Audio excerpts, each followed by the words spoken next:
sebelum kita memulai masuk ke pembelajaran kita, ada baiknya kita berdoa yang dipimpin oleh Jelita. Kita bersatu dalam Tuhan. Yang baik kami belajar kami, adik belajar kami. Amin. Baik, apakah semua hadir? Hadir Bu. Satu orang nggak hadir Bu. Siapa? Si Adrian. Oke. Nah, sebelum kita mulai pembelajaran kita coba diperhatikan ke samping kanan, samping kiri, sampah-sampah. Nggak ada Bu. Oke, bagus. Nah, di sini Ibu akan menjelaskan materi pewarisan sifat pada makhluk hidup. Nah, Ibu ingin bertanya tentang pewarisan sifat. Apa aja sifat yang diturunkan dari misalnya dari orang tua kita ke kita? Izin menjawab Bu. Warna mata, warna rambut, tinggi badan, itu saja Bu. Oke, ada lagi yang menambahi? Saya Bu. Oke. Kulit. Ada lagi? Saya Bu. Tinggi badan Bu. Oke, itu memang jawabannya sudah benar semua. Namun sifat yang diturunkan dari orang tua ke keturunannya itu sudah dijawab oleh Sophia, Jelita, dan Rani, itu sudah jawabannya betul. Namun ada juga itu Ibu akan menambahi itu kayak apa namanya bentuk rambut, ada yang ikal, ada yang lurus, dan ada yang keriting. Oh, nanti saya dari rambut lurus ya Bu? Iya. Enggak Bu. Oke. Lanjut.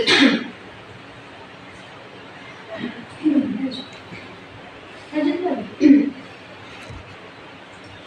Nah, di sini ada materi tentang genetika, di mana setiap ciri atau sifat diwariskan dari orang tua kepada anak-anaknya yang merupakan warisan materi genetik, di mana yang sudah disebutkan oleh Sophia, Jelita, dan Rani itu termasuk dengan materi genetik.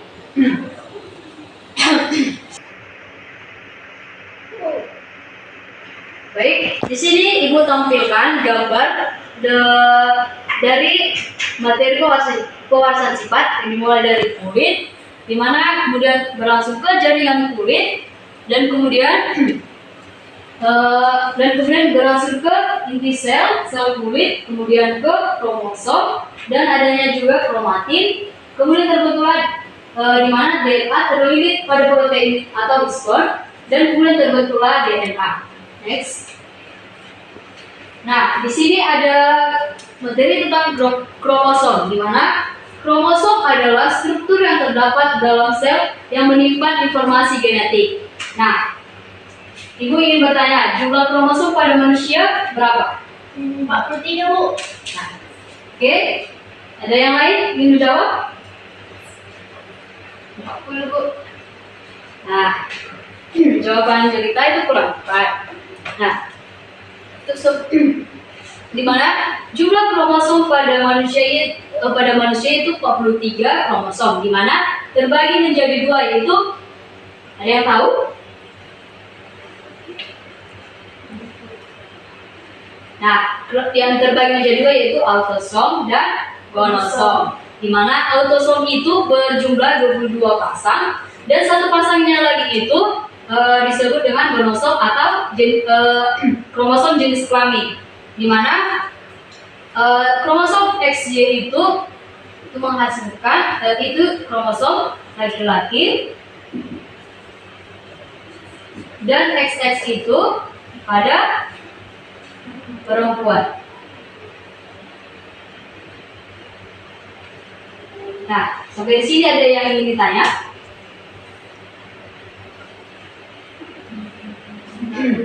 Oke, lanjut. Nah, di sini sudah saya tampilkan, macam-macam jumlah kromosom, di mana laki-laki itu di mana terdapat 22 pasang kromosom dan satu pasang yang lagi itu kromosom pada jenis kelamin. Next. Nah, di sini kita dapat melihat struktur DNA dan RNA. Nah, di sini Ibu akan menampilkan video proses DNA ke protein.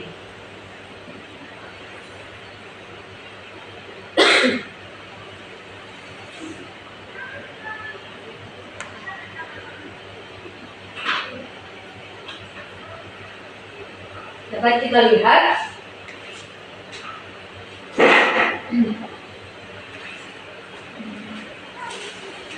Bisa diperhatikan ya videonya. Dimana dari kromosom menuju ke histon, kemudian membentuk DNA, kemudian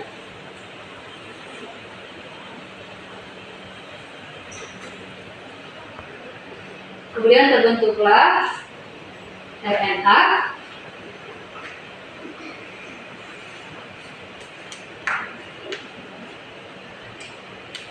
Di mana pada RNA itu tersusun yang sudah saya jelaskan tadi. Oke, next. Nah, selanjutnya itu ada perbedaan DNA dan RNA. Baik, Jelita, coba baca apa itu perbedaan DNA dan RNA. Panjang double helix atau ganda dan berpilih, kemudian RNA pendek tunggal tidak berpilih. Oke, lanjut, Rani. Letaknya itu kalau di DNA dia inti sel, kloroplas, mitokondria, sedangkan RNA inti sel, kloroplas, mitokondria, sitoplasma, dan ribosom. Baik, Sophia. Ada gula pentosa, pada DNA dia deoksiribosa, pada DNA dia ribosa. Oke. Ibu ingin bertanya, siapa yang menemukan hukum Mendel tersebut atau diciptakan oleh siapa? Gregor Johann Mendel, Bu. Ya, bagus. Di mana hukum pewarsa sifat pertama kali ditemukan oleh Gregor Johann Mendel pada tahun 1860, di mana dikenal sebagai julukan Bapak Genetika. Alasan Gregor Johann Mendel memilih kacang Hershey atau pisum sativum sebagai percobaan karena dapat melakukan penyerbukan sendiri, mudah dilakukan penyerbukan silang, mempunyai daur hidup atau usia yang relatif pendek, dan menghasilkan keturunan dalam jumlah banyak. Nah,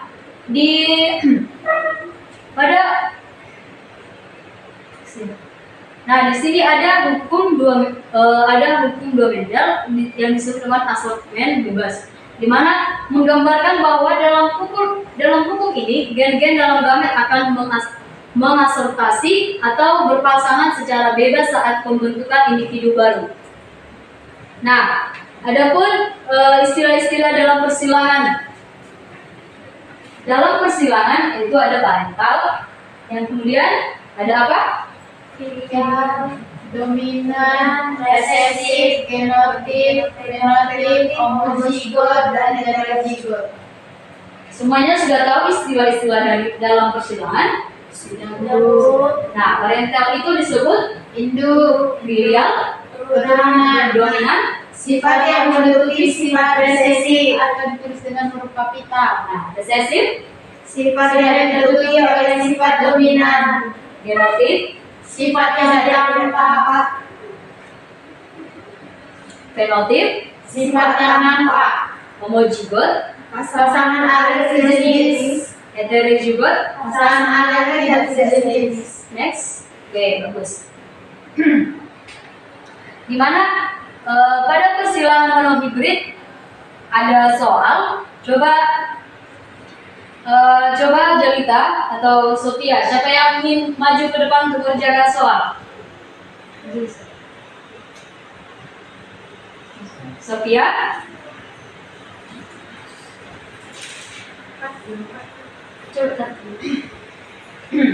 Nah, di sini Ibu akan membuat soal tentang persilangan monohibrid. Nah, sebelum Ibu menulis soal, siapa yang tahu itu persilangan monohibrid?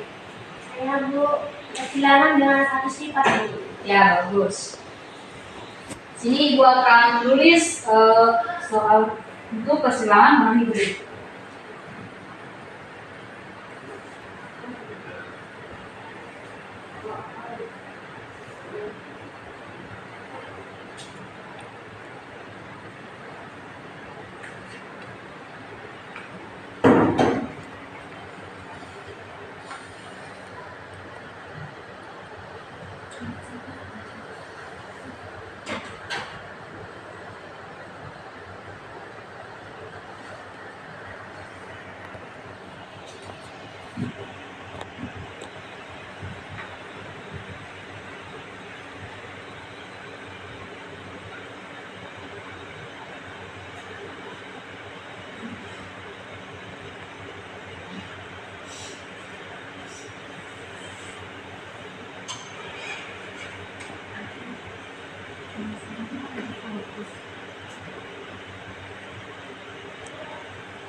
Nah, untuk menjawab soal ini, Ibu bentuk dua kelompok.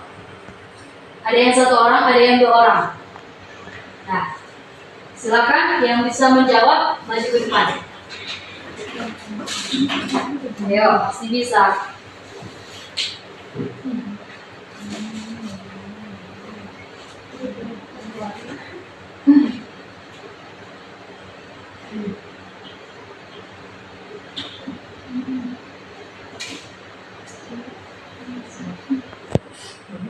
Ayo, siapa yang tercepat akan dapat hadiah.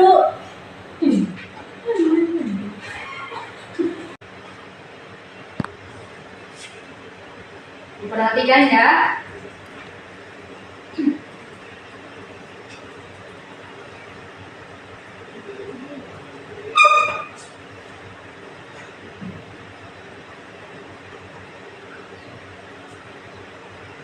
Perhatikan Sophia. Ya, Bu.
Perhatikan ya. Setelah ini Ibu akan buat tugas untuk dikerjakan di rumah.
Oke, kita sudah siap.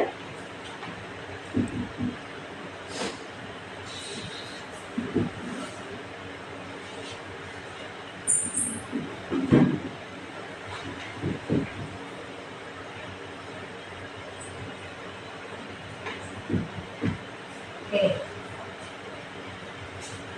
coba berikan tepuk tangan pada cerita.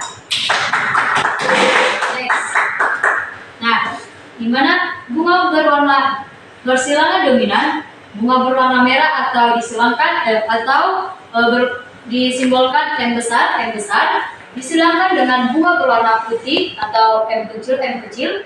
Jika keturunan pertamanya atau F1 100% berwarna merah muda, tentukanlah perbandingan relatif F2-nya. Nah, di sini sudah Ibu tampilkan jawabannya dan teman kita Jelita sudah menjawab betul. Nah, untuk itu Ibu akan memberikan nilai kepada Jelita. Nah, untuk teman-teman yang lainnya itu nah, berdasarkan jawaban yang sudah dijawab oleh teman kita Jelita, nah, untuk berdasarkan jawaban yang telah dijawab oleh Jelita, Ibu harap semuanya dapat mengerti dan belajar lebih giat lagi supaya jika ketemu soal-soal seperti ini dapat dikerjakan dengan baik. Apakah dapat dimengerti? Oke, Ibu harap semua mengerti tentang materi persilangan mono hibrid. Next. Nah, di sini juga ada persilangan dihibrid. Apa itu persilangan dihibrid? Saya Bu, persilangan dengan dua sifat beda Bu. Ya, bagus. Di mana persilangan dihibrid ini yaitu persilangan dengan dua sifat yang berbeda. Nah, di mana di sini Ibu menampilkan soal mana kaca ercis berbiji bulat warna kuning atau B besar, K besar diselamkan dengan kaca ercis berbiji kisut warna hijau yang dilambangkan D kecil, K kecil. Nah, tentukanlah perbandingan relatif F2-nya. Di sini Ibu sudah menampilkan jawaban, di mana cara pengerjaannya pada persilangan dihibrid ini jalannya itu sama seperti yang sudah dijawab oleh dijawab oleh Jelita. Ibu harap jika ketemu soal-soal seperti ini, Ibu harap anak Ibu dapat mengerjakannya dengan baik. Next. Nah, ada yang ingin ditanya? Apakah sudah pas? Atau ada yang kurang mengerti? Sudah pas Bu. Oke. Nah, untuk kesimpulannya itu pewarisan sifat dapat ditentukan oleh kromosom dan gen, di mana kromosom adalah struktur benang dalam inti sel yang bertanggung jawab dalam hal sifat keturunan atau hereditas. Sedangkan gen adalah unit terkecil yang terletak pada bagian kromosom yang disebut locus. Mana fungsi gen adalah menyampaikan informasi genetik kepada keturunannya dan mengendalikan perkembangan dan metabolisme sel. Nah, oke, demikianlah pembelajaran kita hari ini. Ibu harap mulai dari materi dari awal sampai akhir dapat dimengerti, dan Ibu harap dengan latihan-latihan soal oleh anak Ibu didik dapat mengerjakannya dengan baik. Nah, untuk itu Ibu akan membuat tugas tambahan di rumah. Tolong dicatat.